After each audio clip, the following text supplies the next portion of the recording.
Practising high school అనేది ఉంటుందన్న 70 years back practising high school అనేది ఏర్పడ్డది. అప్పటి నుంచి అప్పుడు చిన్న టౌన్ కాబట్టి ఒకటే దగ్గర నడిపించిండు. కానీ ఇప్పుడు టౌన్ పెద్దగా అయ్యేసరికి 3 వేరే వేరే చోట్లలో నడిపిస్తున్నారు. దానికోసం కూడా మీకు లెటర్ ఇవ్వడం జరిగింది. అది కూడా శాంక్షన్ కూడా త్వరలో చేయమని కూడా ముఖ్యమంత్రి గారు చెప్పడం జరిగింది. దీంతో పాటు నారాయణపేట్ అండర్ గ్రౌండ్ డ్రైనేజ్ అనేది కూడా ప్రాసెస్లో ఉంది. మర్కెల్కి జూనియర్ కాలేజ్ కూడా ప్రాసెస్లో ఉంది. ధన్వాడకి రోడ్ అండ్ డివైడర్ ప్రాసెస్లో ఉంది.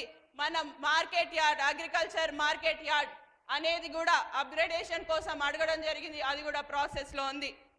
ఇట్లా చెప్పుకుంటూ పోతే చాలా ఉన్నాయి. ఈరోజు చెప్పాల్సిన అవసరం వచ్చింది కాబట్టి ఇంత మాట్లాడుతున్నా, లేకపోతే ఎప్పుడు మాట్లాడను.